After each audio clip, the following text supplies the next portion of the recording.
Assalamualaikum warahmatullahi wabarakatuh. Perkenalkan, nama saya Gefira Aulia Zahra, NIM 23011111757. Pada video kali ini saya akan memberikan jawaban atau tanggapan saya mengenai soal UTS mata kuliah Manajemen Strategi. Baiklah, soal yang pertama yaitu mengenai seberapa pentingnya manajemen strategi. Manajemen strategi adalah proses perencanaan, pengembangan, implementasi, dan evaluasi langkah-langkah strategis yang bertujuan untuk mencapai tujuan jangka panjang suatu organisasi. Manajemen strategi ini penting dilakukan karena yang pertama, manajemen strategi memungkinkan organisasi untuk menetapkan visi, misi, dan tujuan jangka panjang dengan jelas. Yang kedua, yaitu manajemen strategi dapat membantu organisasi mengalokasikan sumber daya mereka, seperti waktu, uang, dan tenaga kerja dengan cara yang lebih efisien. Yang ketiga, yaitu manajemen strategi memungkinkan organisasi untuk mengembangkan keunggulan yang membedakannya dari pesaing-pesaingnya. Yang keempat, yaitu manajemen strategi dapat membantu organisasi membuat keputusan yang lebih baik.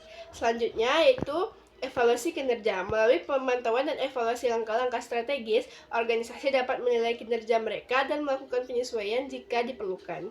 Soal yang kedua yaitu tentang manakah yang lebih penting dari 5 tahapan proses manajemen strategi.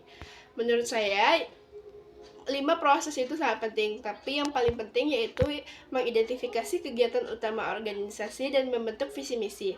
Nah, tujuan dibentuknya visi dan misi ini dari sebuah organisasi adalah untuk memberikan arah, menetapkan identitas, menginspirasi, dan mengarahkan pengambilan keputusan, dan mengkomunikasikan nilai organisasi secara jelas dan konsisten, serta membantu organisasi untuk mencapai tujuannya secara maksimal. Selanjutnya, soal yang ketiga tentang apakah yang mesti dilakukan seorang pemimpin institusi dalam mengimplementasikan dan mengeksekusi strategi. Seorang pimpinan institusi memiliki peran penting dalam mengimplementasikan dan mengeksekusi strategi. Nah, ada beberapa cara atau langkah yang bisa dilakukan oleh seorang pemimpin untuk melakukannya. Yang pertama yaitu melakukan komunikasi yang jelas. Pimpinan harus secara jelas mengkomunikasikan visi, misi, dan tujuan kepada seluruh anggota organisasi. Komunikasi yang jelas akan membantu memastikan pemahaman dan komitmen dari seluruh tim. Yang kedua yaitu melakukan pengalokasian sumber daya. Pimpinan perlu memastikan bahwa sumber daya yang cukup dialokasikan untuk mendukung implementasi strategi. Ini sudah termasuk waktu, uang, dan tenaga kerja. Selanjutnya, pimpinan harus menjadi contoh dalam menerapkan strategi organisasi.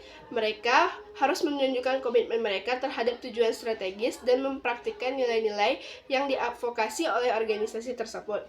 Selanjutnya, pimpinan harus memberikan wewenang dan tanggung jawab kepada tim yang bertanggung jawab atas implementasi strategi. Mereka harus memberikan kepercayaan kepada tim untuk membuat keputusan dan bertindak sesuai dengan visi dan misi tujuan organisasi. Selanjutnya, yaitu pemimpin perlu terlibat dalam pemantauan dan evaluasi terhadap kemajuan implementasi strategi. Mereka harus memastikan bahwa langkah-langkah yang diambil sesuai dengan rencana strategis dan siap untuk menyesuaikan strategi jika diperlukan. Baiklah, sekian tanggapan atau jawaban dari saya. Lebih dan kurang saya mohon maaf. Terima kasih atas waktunya. Wabillahi taufiq wal hidayah. Wassalamualaikum warahmatullahi wabarakatuh.